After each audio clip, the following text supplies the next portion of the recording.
Hello friend, मैं आदाब sir DL academy से। जैसा कि जानते हैं आपके लिए हम मैथ क्लास लग रहा है। इस मैथ का नाम है अप्लाइड मैथमेटिक्स सेकेंड, जो कि सेकेंड सेमेस्टर वाले स्टूडेंट को पढ़ना है, जिसकी ब्रांच इलेक्ट्रिकल, मैकेनिकल, सिविल, एजी, इलेक्ट्रॉनिक सभी ब्रांचों में ये मैथ अवेलेबल है। ठीक है, जैसा कि इसका जो मेन पोर्शन, इसी इंट्रोडक्शन जो क्लास है, हमने कल क्लास जो भेजा हुआ है इंट्रोडक्शन की क्लास है, जिसमें मैंने बताया आपको कि कितने कितने सेक्शन में कितने पोर्शन हैं, कैसे इसमें पढ़ना है, उनमें कौन से चैप्टर इंपॉर्टेंट है, कौन नहीं है हमारे इंपॉर्टेंट, सबने बता दिया डिटेल में कि कितने नंबर आने वाले हैं। वैसे मेन जो है आपका समाकलन, इस सेकेंड सेमेस्टर की जो मैथ है उसमें समाकलन आपका लगभग 60% आएंगे। बाकी 40% में आपके 2 डायमेंशन, 3 डायमेंशन, जिसमें आपके वृत्त मिलेंगे, गोला मिलेगा, समतल मिलेंगे, रेखा मिलेंगे, सभी चीज़ें मिलने वाले हैं। लेकिन इनमें से जो सबसे इम्पोर्टेंट है वो आपका समाकलन है। समाकलन कैसे करते हैं, कितने प्रकार के होते हैं, उनका उपयोग, एप्लीकेशन कहाँ पे, उनका यूज कहाँ पे करते हैं, इन सभी बारे में हम पढ़ेंगे। लेकिन सबसे इम्पोर्टेंट बात है वो समाकलन के बारे में। समाकलन सबको लगता है बहुत टफ है, समाकलन टफ नहीं है, बहुत आसान है। बस उसका जो बेसिक फंडा जो हम बताएंगे वो आपके ध्यान में रहे तो कोई भी सवाल आप आसानी से लगा सकते हैं। जैसे कि मान लीजिए हम आपको बस ये बताना चाहते हैं, समाकलन सबको लगता है कि बहुत ही हार्ड है, बहुत सिंपल है। बस एक तरीके से कि लगातार आप क्लास रेगुलर करते जाएंगे, हमारा क्लास डेली आप देखेंगे तो आपको ये क्लास आपको सिंपल लगेगा। ठीक है, आपको सभी जो मैथ हैं जिसमें समाकलन आपको हार्ड लगते हैं तो आपको एकदम सिंपल लगने लगेंगे। ठीक है, तो समाकलन स्टार्ट करने से पहले ये आपको बता दें कि आप क्लास डेली करिए, रेगुलर करिए, आपको पूरी मैथ आने की जिम्मेदारी हमारी है। ठीक है, स्टार्टिंग क्लास जो आज की क्लास है वो आपका फर्स्ट चैप्टर से लेकर हम लोग लगातार सीरियल बाय सीरियल आपको लेक्चर भेजे जाएंगे, जिससे कि आपका स्टार्टिंग से लेकर अंत तक पूरे सिलेबस आसानी से खत्म हो जाए, जिससे आप एग्जाम में या फिर अपनी जानकारी के लिए अच्छा साबित हो। ठीक है, आज बात करते हैं समाकलन की। तो समाकलन की बात करने से पहले ये बता दें कि आपको समाकलन जानने से पहला उपयोगी है कि आप पहले अवकलन जानिए। हमने इंट्रोडक्शन की क्लास में बताया कि अवकलन कैसे करते हैं। यदि आप फर्स्ट सेमेस्टर में मैथ पढ़े होंगे तो उसमें आपका अवकलन शामिल होगा, तो आपको पता होगा कि अवकलन किसका क्या होता है। नहीं जानते हैं फिर बताने वाले हैं, फिर समझ लीजिए। ठीक है, सबसे पहले आज चैप्टर हम स्टार्ट करेंगे। जो मैथ सेकंड का जो मैथ सेकंड है उसका 60% पोर्शन जो है हमारा समाकलन ही है, इसलिए ज्यादा फोकस हम समाकलन में करेंगे। और सबको टफ भी लगता है, इसलिए क्लास रेगुलर करेंगे तो आपको एकदम आसानी से समझ में आ जाएगा। ठीक है, तो पहली बात करते हैं समाकलन की। ठीक है, आज से हमारा क्लास जो स्टार्ट होगा वो समाकलन का। ठीक है, क्लास हमारी स्टार्ट होगी वो समाकलन क्लास होगा, जिस समाकलन को इंग्लिश कहते हैं इंटीग्रेशन। ठीक है, अब इनका चिन्ह क्या होता है, तो इनका चिन्ह ऐसा होता है, ये इस तरह बनाया जाता है, जिन्हें हम कहते हैं समाकलन। अब समाकलन होता कैसे है, तो समाकलन जब भी हम करते हैं तो किसी के सापेक्ष क्या आता है, किसी के सापेक्ष मीन्स क्या होता है, जब दो व्यक्ति होते हैं अगर उनमें से हमें तुलना करना होता है तो हम ये कहते हैं कि दूसरा व्यक्ति इसकी अपेक्षा लंबा है, मोटा है, नाटा है, जो बताते हैं किसी एक के सापेक्ष लेकर बताते हैं। वैसे यहाँ पर भी समाकलन हम करेंगे किसी के सापेक्ष किया जाएगा। आप जानते हैं कि अवकलन समाकलन का ठीक उल्टा होता है। अवकलन में हम ऐसे लिखते हैं डी dx ऑफ y, इस कंडीशन लिखते हैं तो जिसके सापेक्ष होता है वो नीचे होता है और जिसका हम अवकलन करते हैं वो कहाँ होता है, ऊपर होता है। ठीक है, इससे हम कहते हैं हमारा क्या, ये हमारा अवकलन है, ये हमारा अवकलन। ठीक है, और वही बात हम बता रहे हैं कि समाकलन अवकलन का ठीक उल्टा होता है। यदि अवकलन में जिसके सापेक्ष हम कर रहे हैं वो बटे में है तो समाकलन में क्या होगा, गुणे में होगा, उल्टा बटा क्या होता है, गुणा होता है। इसका जिसके सापेक्ष करना हो ऐसे लिखा होगा dx dy dt d theta, वो ऐसे लिखे जाएंगे। इसका मतलब ये है x सापेक्ष क्या करना है, समाकलन करना है। ये लिखा रहेगा तो y सापेक्ष क्या करना है, समाकलन करना है। इसे t सापेक्ष समाकलन करना है, इसे कहेंगे थीटा सापेक्ष समाकलन करना है। अब समाकलन किसका करना है, तो यहाँ पर जो भी लिखा रहेगा उसी का हम समाकलन करेंगे। एक बात और, समाकलन आप पढ़ना है उससे पहले मैंने बताया कि आप पहले अवकलन समझ लीजिए। ठीक है, अभी सभी लोगों के पास बुक होगा नहीं, इसलिए हम उसके फार्मूला को समझा दे रहे हैं कैसे आपको याद करना है। ठीक है, जैसे पहली बात x फॉर n का समाकलन करना है x के सापेक्ष। एक बात और, जिसके सापेक्ष हमें समाकलन करना होगा, यहाँ क्या कहेंगे हम, यहाँ कहेंगे x के सापेक्ष हम क्या कर रहे हैं, समाकलन कर रहे हैं। अब किसका कर रहे हैं, तो जिसके सापेक्ष हमें समाकलन करना होता है वो एलिमेंट उसमें शामिल होना चाहिए। ये एक्स कर रहे हैं तो ये इसमें शामिल है, ठीक है। बाकी इसके पावर में पावर अब n का मतलब क्या है, n का मतलब कोई कांस्टेंट, इस n का मतलब क्या है, कोई कांस्टेंट है, ठीक है। यहाँ पर कोई कांस्टेंट है। अब कांस्टेंट में क्या आएगा, तो कोई भी अंक आ सकता है, 1 2 3 4 5 कोई भी अंक आ सकता है, माइनस में आ सकते हैं, प्लस में आ सकते हैं, 1/2 3/2 4/3 कुछ भी आ सकते हैं। सबको आप क्या मानेंगे, n मानेंगे, सब क्या मानेंगे, n मानेंगे। और अगर उसका वही समाकलन करना है तो क्या करेंगे, घात में जो भी लिखा होगा, ठीक है, घात में 1 जोड़ देंगे, घात में 1 जोड़ देंगे, जितना जोड़ने पर ऊपर आएगा बटे करके सेम टू सेम उसको भी उतना ही नीचे लिख देंगे, तो ये इसका समाकलन है। बाकी सभी e की पावर x, e की पावर x का अवकलन क्या होता है, तो e की पावर x का अवकलन जानते हैं, e की पावर x होता है, तो इसका अवकलन ये होता है, तो इसका समाकलन क्या होगा, e की पावर x होगा। जितने भी आप अवकलन जानते हैं, आप अवकलन में लेफ्ट टू राइट चलेंगे, समाकलन में राइट टू लेफ्ट चलिए, और उसका समाकलन बताना स्टार्ट कर देगा। जैसे a की पावर x, a की पावर x का अवकलन क्या होता है, a की पावर x का अवकलन क्या होता है, a की power x log a base c। एक बात और, हम कहीं पर भी अगर आपको a लिखते हैं चाहे n लिखते हैं तो समझ जाइए a हो चाहे n हो, हमारा सब क्या होंगे, सब कांस्टेंट होंगे। अब कांस्टेंट का मीनिंग समझ लिखते रहे पहले से ही।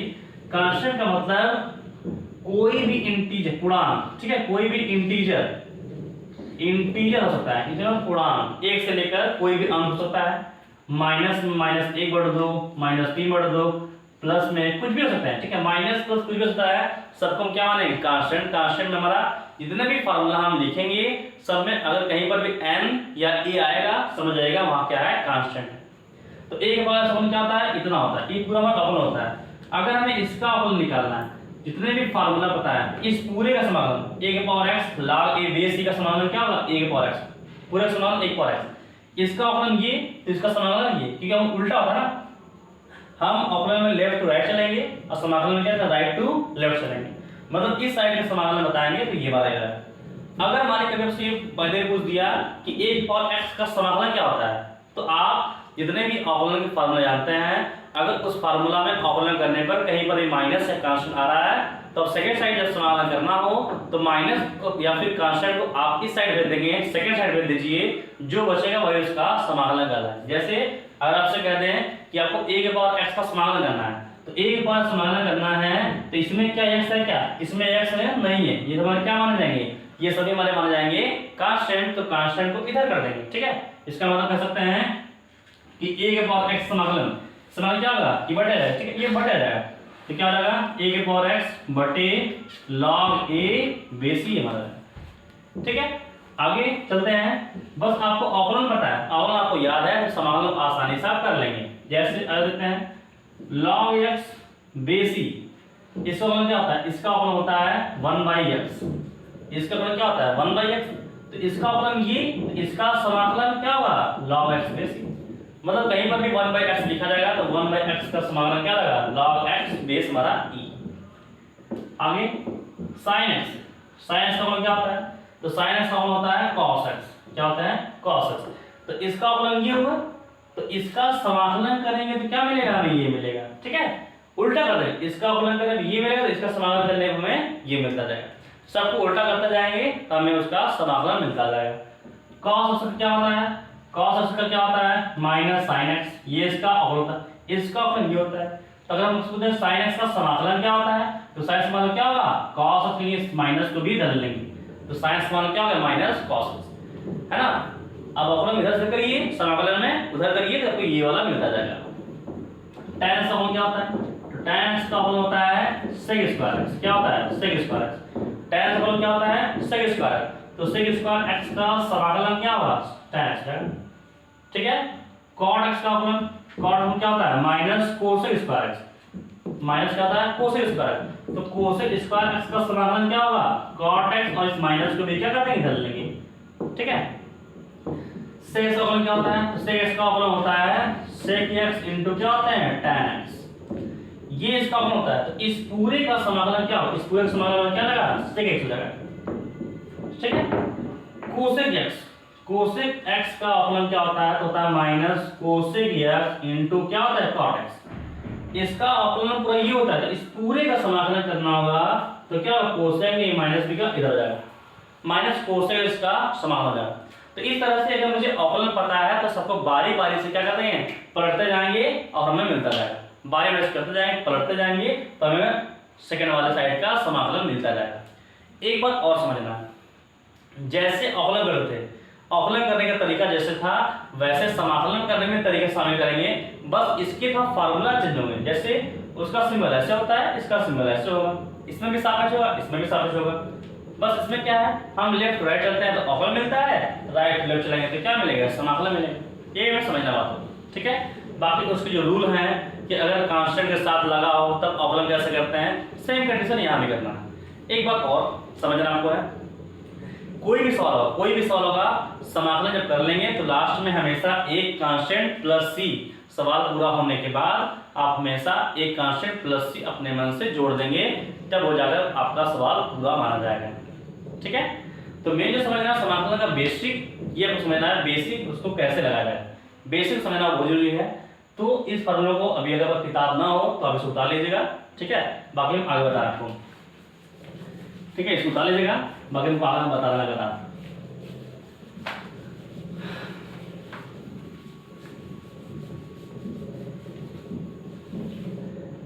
अब यहाँ बात आ गई, मैंने बताया समाकलन में समझना है वो बेसिक क्या होगा। जैसे आपने बता दिया कि इसका समाकलन ये होता है, इसका समाकलन ये हमारा फॉर्मूला होगा। अब बेसिक कौन कौन से टाइप होते हैं तो पहले समझना होता क्या मुझे समझिए। अगर कभी भी 1/x दिख गया, 1/x, ठीक है, 1/x, तो 1/x मान क्या होता है, log x, क्या होता है, log x। अभी मैंने आपको बताया कि log x बेस e का अवकलन क्या होता है, 1/x, 1/x। तो 1/x का समाकलन क्या होगा, हमेशा क्या होगा, log x बेस e। अब इसमें आपको एक बात ये समझना है कि जब भी आप समाकलन करेंगे, अगर 1/x है, अगर इसके पावर में 1 आ गया, x पावर में क्या 1 हो, तो हमेशा उसका समाकलन क्या होगा, हमेशा उसका समाकलन log होगा, क्या होगा, log होगा, हमेशा इसका समाकलन क्या होगा, log होगा। एक हाथ रहेगा तो हमेशा log रहेगा। हो सकता है कुछ सवालों में x के साथ में कोई अंक जुटा हो, कोई अंक घटा हो, अंक मींस क्या, कोई कांस्टेंट हो सकता है जुटा हो चाहे घटा हो, बस हमें ये देखना है x के साथ 1 है नहीं। अगर x के साथ हमारा 1 है तो ये पूरा log के साथ जाएगा। जैसे मान लेते हैं यहाँ पर ऐसे लिखा हो +1, तो हमें इस अंक से जुटे घटाने से कोई मतलब नहीं है, हमें x का घात देखना है। अगर x का घात 1 है तो ये पूरा कहाँ जाएगा, log के साथ चला जाएगा, log के साथ चला जाएगा अगर इसका घात 1 है, ठीक है। ये बात समझना है बात कि अगर आपका x का घात 1 है तो हमेशा समाकलन से क्या होगा, log होगा। यदि उसके साथ कोई कांस्टेंट जुटा हो चाहे घटा हो, पूरा कहाँ जाएगा, log में जाएगा। लेकिन अगर इस अंक x को जो बता रहा आपको, x पर 1 यहाँ पर याद रखना है, यहीं पर अगर 1 है तो समाकलन क्या होगा, log होगा। लेकिन 1 को छोड़कर तो अगर आता है, 1 को छोड़कर कोई भी आएगा, माइनस प्लस बटे कोई भी आता है, कोई भी आपका आएगा अगर, तो आपको करना क्या है, उसको उठा ऊपर करना है, उसको ऊपर करना, ठीक है। 1 को छोड़ो कोई भी, माइनस में, प्लस में, बटे में, कोई भी हो अगर आता है, सबसे पहले आप क्या करेंगे, उसको ऊपर करेंगे, और जैसे ही ऊपर करेंगे हमेशा सबके लिए एक फॉर्मूला कौन सा, x पर n का समाकलन क्या होगा, तो घात में 1 जोड़ देंगे और एक हाथ से नीचे उतार देंगे तो वो उसका समाकलन कराएगा, वो उसका समाकलन करेगा। जैसे एग्जाम्पल तौर पर कह रहे हैं, अगर हम आपसे कह रहे हैं 1/x², इसका समाकलन बताइए, 1/x², इसका समाकलन बताना है। तो अगर मुझे इसका समाकलन बताना है, अभी मैंने बताया आपको कि इसका एक हाथ रहेगा तो log में जाएगा, और 1 को छोड़कर कोई आएगा, कोई भी आए, अदर कोई भी, माइनस में, प्लस में, बटे में, कैसे भी आए, हमें क्या करना है, हमें करना है पहले इसको ऊपर करना है। क्या करना है, ऊपर करना है। तो ऊपर करेंगे तो क्या होगा, ऊपर करेंगे तो क्या होगा, माइनस होगा ना, प्लस क्या होगा, माइनस होगा, माइनस रहेगा तो क्या होगा, प्लस होगा। तो जब ऊपर x पर क्या होगा, -2dx। और हमने बोला कि जैसे इसको ऊपर करेंगे किस में बैठाना है, x पर n में, इस बैठाना है। तो देखिए x है, इसका जो भी ऊपर रहेगा उसे क्या मानेंगे, उसे n मानेंगे। अब समाकलन कैसे करना है, यहाँ पर जो भी लिखा है 1 जोड़िए, तो यहाँ पर जो भी लिखा है हमने क्या किया, 1 जोड़ दिया, और जैसा ऊपर है वैसा क्या करना है, नीचे भी करना है। तो जैसा ऊपर है वैसा हमने क्या कर दिया, नीचे भी कर दिया, ठीक है। और लास्ट में क्या है, 1 प्लस सी अपने मन से क्या ऐड कर देंगे, ऐसे ऐड कर देंगे, ठीक है। अब इसको हल कर लेते हैं, तो -2 + 1 -1, -2 + 1 -1, तो तो x पावर -1 बटे -1 अब प्लस सी। जब सवाल आपका पूरा हो जाएगा, ये आपका सवाल हो गया। जब सवाल आपका पूरा हो जाए तो जिस फॉर्मेट में आपका सवाल हो उसी फॉर्मेट में आंसर को चेंज कर दीजिए। मतलब x पावर -1 है, अगर ये बटे में दी इसे क्या कर दीजिए, नीचे कर दीजिए, तो माइनस से क्या होगा, प्लस हो जाएगा। तो -1 बटे x प्लस सी, ये इसका समाकलन कराएगा। इस कंडीशन में समझना है आपको कि x अगर 1 रहेगा हमेशा क्या होगा, उसका लॉग होगा। 1 को छोड़कर कोई भी 2 3 4 5 माइनस में प्लस बटे किसी तरह से आएगा, सबको में क्या करना है, सबको पहले ले जाना ऊपर, और जैसे ऊपर ले जाएंगे कहाँ बैठाएंगे, x पावर n में, और इसे घात में एक जोड़ देंगे, वही घात क्या नीचे कर देंगे। जो हल कर देंगे वही हमारा उसका आंसर क्या है, सही बात नहीं। तो इस तरह से आपको करना है, ठीक है। इस तरह से आपको समाकलन हल करना है। मेन समझना है बेसिक समाकलन कैसे करना है, ये बात की जाएगी। पहले उसका बेसिक कि कैसे उसको करेंगे, तो पहली बात तो ये होगी, ठीक है। अब चलते हैं थोड़ा आगे स्क्वायर रूट में। अब हम मान लेते हैं ट्रिग्नोमेट्री के 6 फॉर्मेट का हम समाकलन बता दिया, हमने लिख दिया कि कौन सा फॉर्मूला कैसे कब कैसे करना है, हमने सब लिख दिया। अब चलते हैं स्क्वायर पर, जो इंपॉर्टेंट है 1 नंबर एग्जाम के लिए कि स्क्वायर में कैसे करना है हमको। तो जैसे मान लीजिए आपके सवाल बनते हैं कि साइन स्क्वायर एक्स का समाकलन कैसे करें, कॉस स्क्वायर एक्स का समाकलन कैसे करें, ठीक है, tan स्क्वायर एक्स समाकलन कैसे करें, tan स्क्वायर एक्स समाकलन कैसे करें, cot स्क्वायर एक्स का समाकलन कैसे करें। ये बात डिपेंड करती है कि इनको कैसे किया जाए, ठीक है। बाकी सेक स्क्वायर नहीं लिखा हमने, सेक स्क्वायर कोसेक स्क्वायर नहीं लिखा, क्यों, क्योंकि सेक स्क्वायर समाकलन क्या होता है, tan x हमने लिखा था यहाँ साइड में। सेक स्क्वायर समाकलन क्या होता है, tan x, ठीक है। कोसेक स्क्वायर समाकलन क्या होता है, -cot x होता है, इसने लिखा। जो इंपॉर्टेंट 1 नंबर में हमेशा लगातार 1 नंबर में सवाल पूछे गए हैं वो यही चीज है। एक बार साइन स्क्वायर एक्स, दूसरा cos square x, tan square x, और कौन होता है, cot स्क्वायर एक्स। इन चारों का अगर स्क्वायर में है तब कैसे समाकलन करना होगा, समाकलन कैसे। ये सिंगल में है, sin समाकलन क्या होता है, -cos x, cos समाकलन क्या होता है, -sin x, tan क्या होता है, -log cos x, cot x का क्या होता है, log sin x। ये जानते हैं, लेकिन स्क्वायर में हमारा 1 नंबर है, ये समझना आपको। अब कैसे करेंगे, देखिए सबसे इंपॉर्टेंट ये दोनों है, इन चारों से इंपॉर्टेंट जो है हमारे ये वाले हैं। अगर sine square cos square x अगर आपके लिए समाकलन करने के लिए आता है तो आप इन दोनों को हमेशा चेंज करेंगे cos 2x फार्मूला में, cos 2x फार्मूला चेंज करेंगे तभी उसका समाकलन कर पाएंगे। अब cos 2x फार्मूला होता क्या है समझ लेते हैं। तो इसका हम जानते हैं 2 फार्मूला होता है हमारे पास, एक साइन के रूप में होता है, एक cos के रूप में। तो साइन के रूप में क्या होता है, 1 - 2 sin स्क्वायर x, एक ये होता है। और अगर cos बात करें तो क्या होता है, 2 cos स्क्वायर x - 1 हमारा ये होता है। तो हम जब भी हमें sin स्क्वायर x cos को समाकलन करना होगा, तो अगर sin स्क्वायर करना है तो यहाँ से पहले हम चेंज कर लेंगे, sin स्क्वायर का मान निकाल लेंगे, तब रखें तो समाकलन करेंगे। और अगर पूछेगा cos स्क्वायर समाकलन तो cos स्क्वायर का यहाँ से, ठीक है, इसमें से चेंज कर लेंगे, यहाँ से जो आएगा तब भरेंगे। इसका मतलब हम यहाँ से कह सकते हैं अगर sin स्क्वायर x का मान निकालना चाहें कितना होगा, इसको पलटेंगे प्लस, ये पलटने क्या होगा माइनस, और 2 क्या आएगा बटे में आ जाएगा।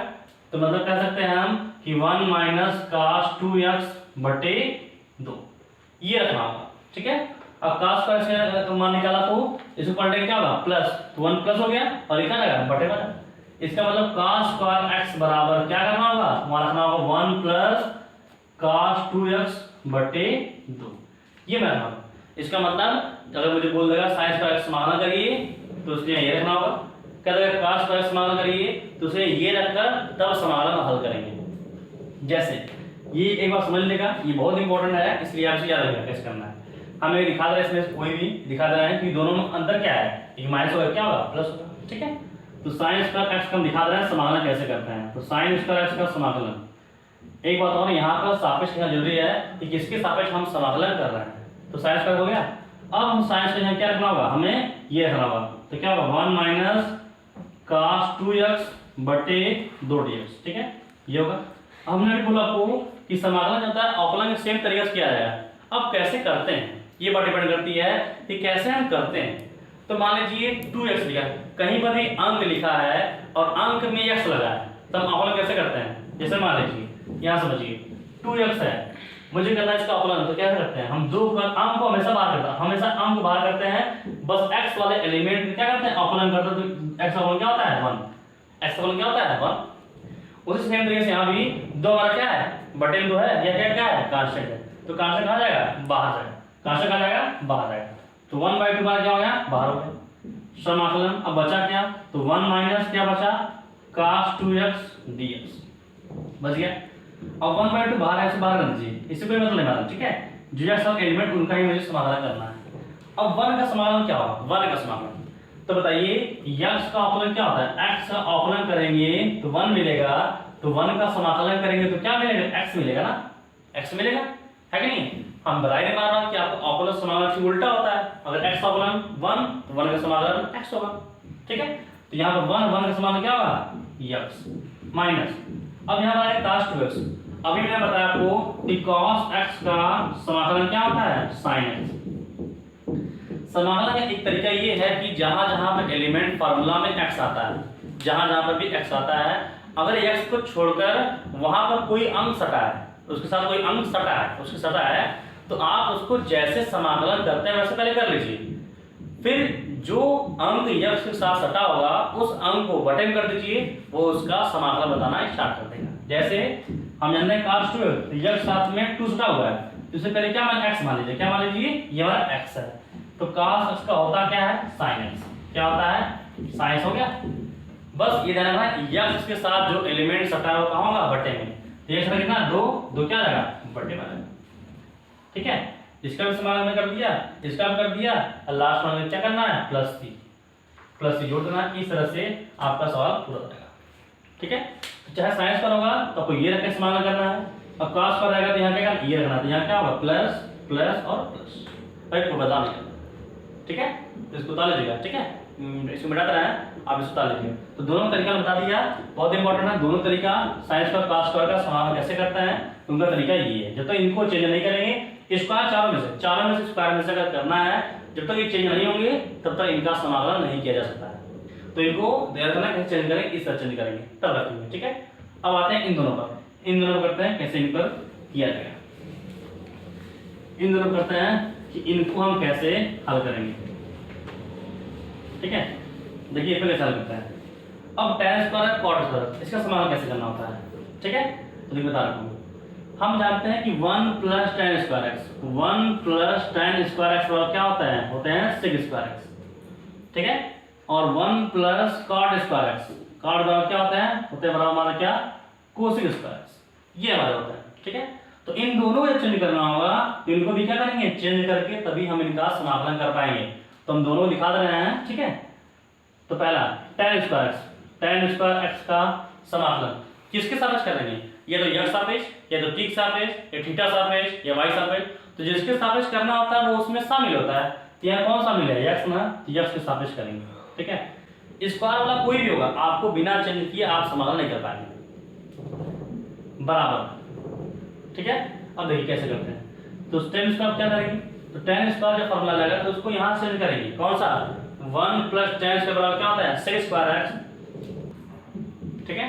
तो इसे चेंज करते हैं तो क्या होगा, sec स्क्वायर x -1 dx, ऐसा हो जाएगा। अब sec स्क्वायर का ये sec स्क्वायर क्या, sec स्क्वायर x का समाकलन होता है tan x, ये हो जाएगा हमारा क्या, tan x माइनस 1 का समाकलन क्या होता है, हमने बताया 1 का समाकलन होता है x, इसका भी हो गया, इसका भी लास्ट में क्या कर देंगे, प्लस c ऐड कर देंगे, तो ये इसका समाकलन हमारा हो जाएगा। तो इस कंडीशन से आप cot स्क्वायर x का भी इस तरह से कर लीजिए, ठीक है। ये आपका होमवर्क है कि आप इसको कैसे हल करेंगे, बस इसको पढ़ रहे हैं तो cosec स्क्वायर x क्या होगा, माइनस हो जाएगा। अब cosec स्क्वायर का समाकलन क्या होता है ये समझ लेना है, ठीक है। तो बात ध्यान रहे। तो आज की जो क्लास है उसमें आप ये बस समझिए फार्मूला कौन कौन से होता है, कैसे करना है, बाकी कल से क्या क्लास जो आपको होगी वो लगातार आपको मिलती जाएगी, जिससे कि आप एग्जाम में अच्छे से कर सकें। क्लास को रेगुलर करते रहिए, ठीक है। बस आज के लिए इतना ही, थैंक यू।